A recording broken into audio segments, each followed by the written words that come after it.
तो नमस्कार, आप सभी का हमारे YouTube चैनल पर स्वागत है। तो अगर आप लोग क्लास 12th बायोलॉजी के स्टूडेंट हैं और 2023 में बोर्ड परीक्षा देने वाले हैं, तो इस वीडियो को आप लोग अंत तक देखना सभी क्वेश्चन को अच्छे तरीके से समझने के लिए, क्योंकि हम लोग क्लास 12th बायोलॉजी के लिए 2023 में जो बोर्ड परीक्षा होने वाली है, उसके लिए जो आपके सबसे अधिक महत्वपूर्ण प्रश्न होते हैं, उन सभी प्रश्नों को हम लोग डिस्कस कर रहे थे, जिसके अंतर्गत हम लोग चैप्टर वाइज सभी प्रश्नों को डिस्कस कर रहे हैं। ठीक, तो सबसे पहला जो आपका चैप्टर मैंने स्टार्ट किया था वो था आपका पुष्पी पौधों में लैंगिक जनन। तो उसमें जिस प्रकार से क्वेश्चन आते हैं उनको किस प्रकार से मैंने डिस्कस किया था वो आप लोग समझ लेना। उससे पहले मैं आपको बताना चाहता हूं कि अगर आप लोग इसका नोट्स चाहते हैं तो आप लोग डिस्क्रिप्शन में मेरा व्हाट्सएप नंबर मिल जाएगा, वहां से आप लोग कांटेक्ट कर लेना। ठीक, तो उसमें आप लोगों को नोट्स सभी मिलेंगे सभी चैप्टर्स के, साथ ही में उसका इंपॉर्टेंट क्वेश्चन आंसर भी मिलेगा। तो अगर हम लोग बात करें इंपॉर्टेंट क्वेश्चन आंसर्स की पुष्पी पौधों में लैंगिक जनन की, तो सबसे पहले हम लोगों ने देखा था बहुविकल्पी प्रश्नों को। अगर आपने उसे नहीं देखा तो उसे आप लोग जाकर के अभी देख लेना, डिस्क्रिप्शन में आपको वहां से लिंक मिल जाएगा। उसके बाद में फिर हम लोगों ने डिस्कस किया था अति लघु उत्तरीय प्रश्नों के बारे में। ठीक, तो जितने भी आपके अति लघु होते हैं और जितने भी आपके बहुविकल्पी प्रश्न होते हैं इस चैप्टर से इंपॉर्टेंट, पुष्पी पौधों में लैंगिक जनन से इंपॉर्टेंट, उन सभी को हम लोगों ने अभी तक डिस्कस कर लिया था। अब हमारी बारी है लघु उत्तरीय प्रश्नों को डिस्कस करने की, जो आपके दो टाइप में परीक्षा में आते हैं। फर्स्ट टाइप होता है, सेकेंड टाइप होता है। फर्स्ट टाइप आपके बोर्ड एग्जाम में 2 नंबर के लिए आता है, तो 2 नंबर वाले प्रश्न को आज की वीडियो में हम डिस्कस करने वाले हैं। और जैसे ही आपका ये कह सकते हैं फर्स्ट टाइप समाप्त होगा, उसके बाद हम लोग सेकंड टाइप की ओर बढ़ेंगे। तो आप लोग वीडियो को अंत तक देखना सभी चीज़ों को अच्छे तरीके से समझने के लिए। लघु उत्तरीय प्रश्न आपके 2 तरीके से आते हैं, एक होता है लघु उत्तरीय फर्स्ट, एक होता है लघु उत्तरीय सेकंड। तो जो फर्स्ट होता है वो 2 नंबर का आता है और जो सेकंड होता है वो आपका 3 नंबर का आता है। ठीक, तो वीडियो को आप लोग अंत तक देखना सभी चीज़ों को अच्छे तरीके से समझने के लिए। और अगर आप लोग चाहते हैं फिजिक्स केमिस्ट्री बायोलॉजी के नोट्स, साथ ही में उसके इंपॉर्टेंट क्वेश्चन आंसर का पीडीएफ, तो आप लोग डिस्क्रिप्शन में मेरा व्हाट्सएप नंबर मिलेगा, आप लोग वहां से कांटेक्ट कर लेना। तो अभी तक हम लोगों ने पुष्पी पौधों में लैंगिक जनन जो आपका होता है उसके सभी अति लघु और साथ ही में सभी बहुविकल्पीय प्रश्नों को डिस्कस कर लिया था। आज हमारी बारी है लघु उत्तरीय प्रश्नों को डिस्कस करने की, जो आपके बोर्ड एग्जाम में 2 मार्क्स के लिए आता है। तो आप लोग वीडियो को अंत तक देखना, सभी क्वेश्चन को अच्छे तरीके से समझना, क्योंकि सभी क्वेश्चन आप लोगों के लिए सबसे ज़्यादा महत्वपूर्ण है।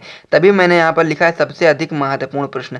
जितने ज़्यादा प्रश्न आप लोग प्रैक्टिस कर लेंगे बोर्ड परीक्षा से पहले, उतने ही ज़्यादा आप लोग अपने एग्जाम में स्कोर कर पाएंगे। ठीक, तो वीडियो को शुरू करते हैं और मैं आपको पूरा प्रोसेस बताऊं किस प्रकार से आपको अपनी बोर्ड परीक्षा में कॉपी को लिखना है, किस क्वेश्चन को किस प्रकार से लिखना है, पूरी प्रोसेस आप लोग समझ जाएंगे। बस वीडियो को आप लोग अंत तक देखना। तो पहला क्वेश्चन क्या है लघु उत्तरीय प्रश्न का, जो आपका फर्स्ट टाइप होता है, इसका जो पहला क्वेश्चन है कि त्रिसंलयन क्या है या कहाँ होता है और कैसे संपन्न होता है। त्रिसंलयन में सम्मिलित केंद्रकों का नाम लिखिए। ठीक, यानी कि सबसे पहले हम लोग को त्रिसंलयन का परिभाषा लिखना है और ये कहाँ पर होता है ये हम लोग को बताना है। ठीक, उसके बाद फिर हम लोग को बताना है कि त्रिसंलयन में कौन कौन से केंद्रक सम्मिलित होते हैं। तो सबसे पहले परिभाषा हम लोग इसका इस प्रकार से लिखेंगे कि जब एक नरयुग्मक आपका ध्रुवीय केंद्र को, जिसे हम लोग द्वितीय केंद्रक भी कहते हैं, के साथ जुड़ जाता है, तो यह प्रक्रिया क्या कहलाती है आपकी, यह प्रक्रिया आपकी त्रिसंलयन कहलाती है। ठीक, तो आप लोगों को पता होगा कि जो आपके नर युग्मक होते हैं 2 होते हैं, एक आपका ध्रुवीय केंद्रक के साथ संलयित कर लेता है और दूसरा जो आपका होता है वो मादा युग्मक के साथ संलयन कर लेता है।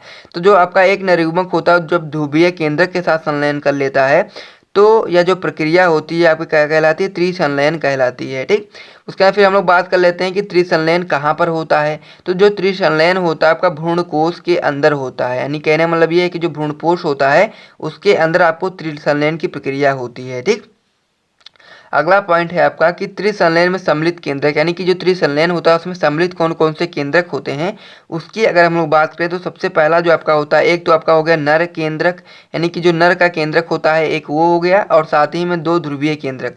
यहाँ पर मैंने जो परिभाषा में आपको बताया कि जब एक नरयुग्मक ध्रुवीय केंद्रक या फिर द्वितीय केंद्रक के साथ जुड़ जाता है, तो वही यहाँ पर लिखा गया कि नर युग्मक का एक केंद्रक मान लीजिए और साथ ही में ध्रुवीय केंद्रक, यानी कि जो 2 द्वितीय केंद्रक होते हैं उनको जब मिल जाते हैं तो वही आपके क्या कहलाते हैं, त्रिसंलयन कहलाता है।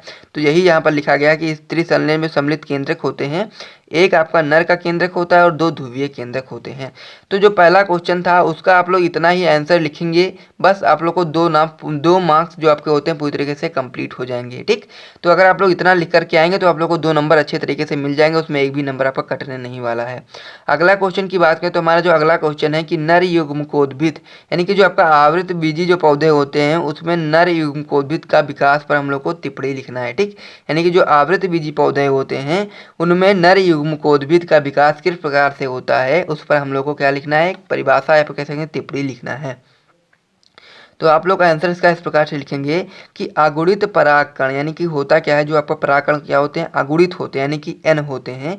तो अगुणित परागकण या फिर लघु बीजाणु, जिसे हम लोग क्या कहते हैं, अगुणित जो परागकण होता है उसे हम लोग लघु बीजाणु भी कहते हैं। तो यही चीज़ यहाँ पर लिखिए कि अगुणित परागकण या फिर लघु बीजाणु नर युग्मकोद्भिद की क्या होती है, प्रथम कोशिका होती है। और पराग नलिका एवं नर युग्मक युक्त अंकुरित जो आपका परागकण को ही हम लोग नर युग्मकोद्भिद कहते हैं। ठीक, यानी कहने का मतलब ये है कि जो आपका अगुणित परागकण होता है या फिर लघु बीजाणु होता है वो नर युग्मकोद्भिद की प्रथम कोशिका होती है।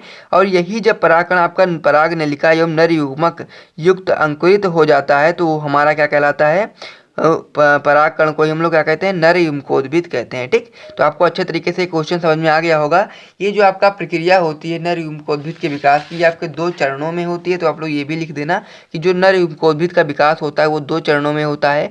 प्रथम चरण में आप लोग लिख देना कि परागण से पहले जो आपका प्रक्रिया होती है उसे हम लोग प्रथम चरण कहते हैं, और जो परागण के बाद प्रक्रिया होती है उसे हम लोग द्वितीय चरण कहते हैं। ठीक, तो ये क्वेश्चन भी आपका पूरी तरीके से कंप्लीट हो गया। इतना आप लोग लिख देंगे तो आप लोगों को 2 नंबर आराम से मिल जाएंगे।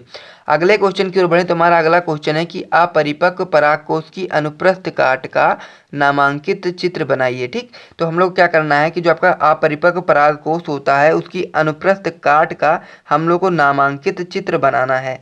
तो मैं आपको बताना चाहता हूँ कि जो आपका परागकोश होता है इस प्रकार से, जो आपका परागकोश होता है इस प्रकार से, उसको जब हम लोग काटते हैं तो आपका कुछ इस प्रकार से संरचना देखने को मिलती है। ठीक, इस प्रकार से आपकी कुछ संरचना देखने को मिलती है। ठीक, तो यहाँ पर आप लोग देखेंगे तो ये क्या होता है, 4 लघु बीजाणु इसमें होते हैं। ठीक, 4 लघु बीजाणु धानी इसमें होता है। ठीक, तो इसी प्रकार से आपको बनाना है। और किसी एक को भी आप लोग पूरी तरीके से, अगर आप लोग सभी चीज़ों को बना दोगे उसके अंदर की जितनी भी परत होते हैं तो आपको पूरे नंबर मिल जाएंगे। अगर आप लोग चाहें तो चारों का भी बना सकते हैं, चारों में सेम चीज़ें होती हैं। लेकिन अगर आप लोग किसी एक भी लघु बीजाणु को पूरी तरीके से बना देंगे तो आप लोगों को पूरे मार्क्स मिल जाएंगे। तो आप लोग यहाँ पर इस प्रकार से बनाएंगे। ये जो आपका होता है ये संवहन फूल होता है। ठीक, और इधर जो आपका होता है ये लघु बीजाणु धानी होता है। इसी प्रकार से आपका एक ये हो गया, एक ये हो गया, एक ये हो गया, एक ये हो गया, यानी कि टोटल 4 होते हैं। तो इसमें जो पहली परत होती है लघु बीजाणु धानी की उसे हम लोग क्या कहते हैं, बाह्य त्वचा कहते हैं, जो अब मैंने हरे कह सकते हैं हरे कलर से बनाया है। ठीक, दूसरी जो परत होती है उसे हम लोग अंतःस्थीशियम कहते हैं, एंडोथीसियम, जो आपके यहाँ पर देख पा रहे होंगे इस प्रकार से मैंने बनाया है, बीच बीच में बिंदी रखती है। और जो तीसरी परत होती है वो आपकी होती है मध्य परत, जो आपकी गुलाबी कलर की बनी हुई है। और जो उसके अंदर वाली जो परत होती है वो आपकी टैपिटम होती है, जो आपकी रेड कलर से बनी हुई है। ठीक, और उसके अंदर जो आपका होता है वो आपका होता है ऊतक होता है। ठीक, नर जनन ऊतक होता है, इसके अंदर ही आपका नर जनन ऊतक होता है। ठीक, तो इस प्रकार से आप लोगों ने इस चित्र को अच्छे तरीके से समझ लिया है। इस चित्र को बनाने के बाद इस प्रकार से आप लोग बना देना। अगर आप लोग चाहते हैं तो आप लोग सभी को इस प्रकार से बना देना, कोई दिक्कत वाली बात नहीं। अगर आप लोग एक भी बनाओगे तो आपको पूरे मार्क्स मिलेंगे। उसके बाद फिर नीचे आप लोग लिख देना इस प्रकार से हेडिंग कि अपरिपक्व परागकोश की अनुप्रस्थ काट का नामांकित चित्र। ठीक, अगले क्वेश्चन की ओर बढ़ते हैं। तो हमारा 3 क्वेश्चन पूरी तरीके से कंप्लीट हो गया। चौथा क्वेश्चन आपका इस प्रकार से है कि निम्नलिखित में अंतर बताइए, यानी कि जो भ्रूणकोश होता है भ्रूणपोष होता है उसमें हम लोग को अंतर बताना है। तो आपको किस प्रकार से अंतर लिखना है कि आपको 2 नंबर पूरी तरीके से मिल जाए, तो आप लोग वीडियो को अंत तक देखना। तो भ्रूणकोश क्या होता है, भ्रूणपोष क्या होता है, तो होता ये है कि जो तो भ्रूणकोश की अगर हम लोग बात करें तो ये कैसा होता है, यह अगुणित होता है यानी कि n होता है। वहीं पर हम लोग भ्रूणपोष की बात करेंगे तो यह त्रिगुणित यानी कि 3n होता है। तो आप लोग पूरी तरीके से जितना भी क्वेश्चन मैं बताऊंगा, जितना भी मैं आपको आंसर बताऊंगा उतना आप लोग लिखेंगे तो आपको पूरे मार्क्स मिलेंगे। अगला जो आप हेडिंग लिखेंगे, अगली जो लाइन लिखेंगे आप लोग, इसका विकास क्रियाशील गुरु बीजाणु से होता है, यानी कि कह सकते हैं इसका जो विकास होता है वो क्रियाशील गुरु बीजाणु से होता है। और वहीं पर हम भ्रूणपोष की बात करें तो इसका विकास प्राथमिक भ्रूणपोष केंद्रक से होता है। ठीक, इसका विकास किससे होता है, प्राथमिक भ्रूणपोष केंद्रक से होता है। वहीं पे हम लोग भ्रूणपोष की में अगली लाइन को देखें तो यह भ्रूणपोष के विकास में सहायक है। ठीक, या क्या है, भ्रूण के विकास में सहायक है, यानी कि जो भ्रूणकोश होता है ये भ्रूण के विकास में सहायक है। और जो भ्रूणपोष होता है ये आपका भ्रूण के पोषण में सहायक है, यानी कि जो भ्रूणपोष होता है भ्रूण जो आपका होता है उसको क्या करता है, भोजन प्रदान करता है। इसीलिए हम लोग कह सकते हैं कि यह भ्रूण के पोषण में सहायक है। अगला जो आप लाइन लिखेंगे इसमें ये लिखेंगे कि इसमें भोजन संचित नहीं होता है। ठीक, इसमें भोजन संचित नहीं होता है भ्रूण कोश में। और भ्रूण पोष की अगर हम लोग बात करें तो इसमें भोजन संचित होता है, क्योंकि यही तो आपका भ्रूण, जो आपके विकसित भ्रूण होते हैं उनको क्या करता है, पोषण प्रदान करने का कार्य होता है।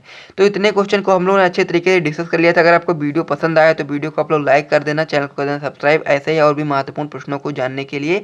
और अगर आप लोग इसका नोट्स चाहते हैं तो डिस्क्रिप्शन में मेरा व्हाट्सएप नंबर मिल जाएगा, आप लोग वहाँ से कॉन्टैक्ट कर लेना, आपको नोट्स दे दिया जाएगा। ठीक, तो मिलते हैं नेक्स्ट वीडियो में, तब तक के लिए जय हिंद।